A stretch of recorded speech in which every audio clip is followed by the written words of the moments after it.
The dream sold. Youkitchi and Mosouké were excellent friends.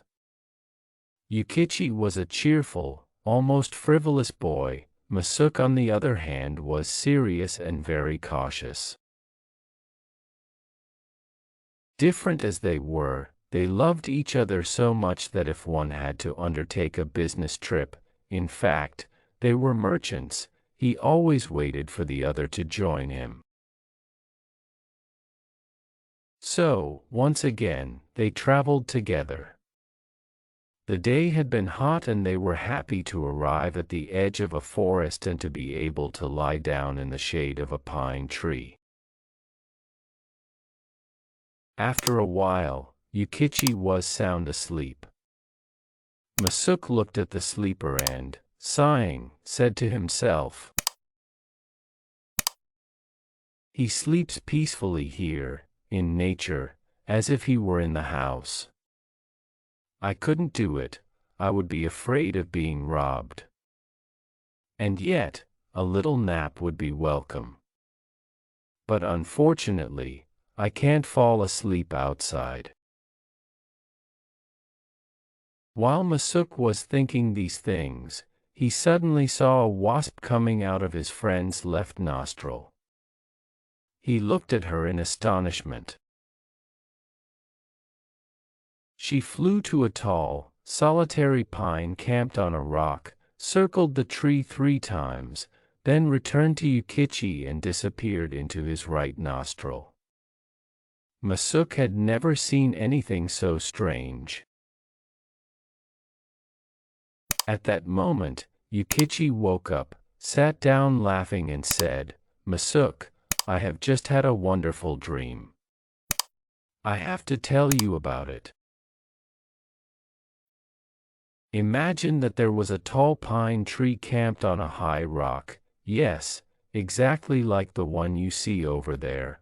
A wasp was circling around the trunk, buzzing.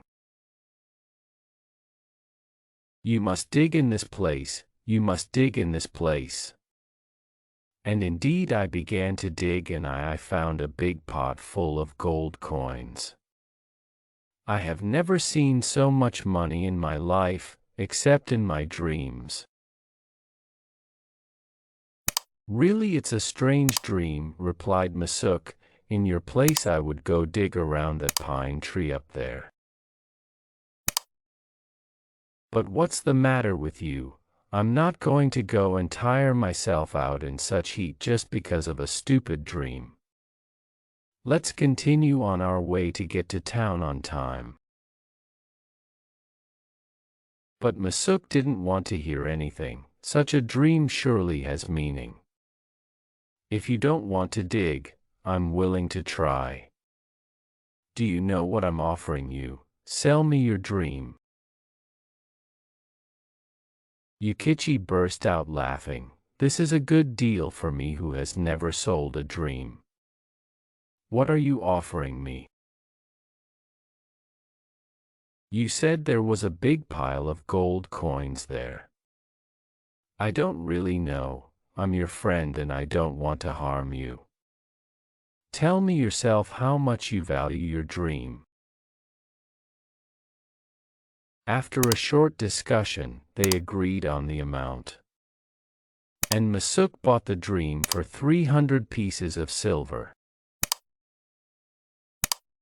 "I've never made such a deal.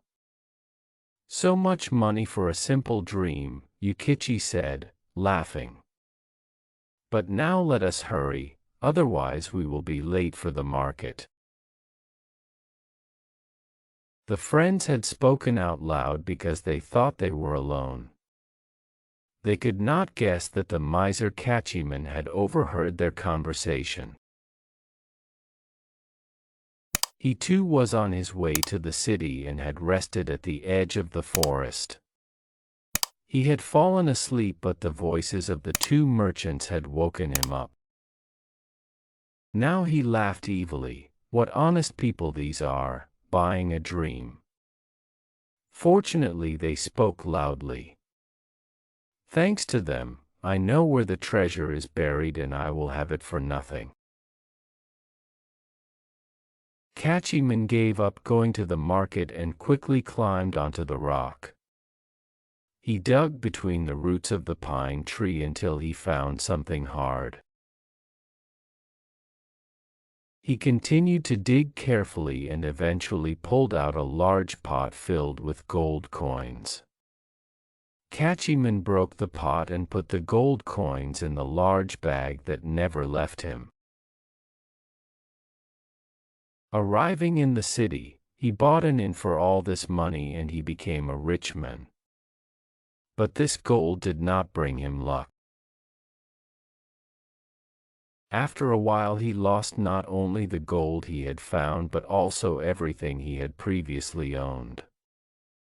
Soon he was a beggar. When Mosouké had finished his business in the city, he left Youkitchi and returned to the place where he had bought the dream. What was his disappointment when he saw that the roots of the pine were bare and that the shards of the pot were lying all around. Someone went ahead and dug up the treasure, he thought sadly. And he looked at the shards. Suddenly he stopped because on one of them he had discovered an inscription. He deciphered it aloud, the first of the sevens. The first of the seven, that means there must be 6 more pots underground, he said to himself and began to dig energetically. And indeed he found, one after the other, 6 earthen pots, each filled to the brim with gold coins. Mosouké had a large and built-in town which he called ventru. He lived there rich and contented until the day he died. Youkitchi often came to visit him and he greeted his friend with these words, "So Mosouké, how are you? I came to see what became of my dream." And the two friends slapped each other on the back while laughing, and each time Mosouké served his friend the best sake in the largest of his pots.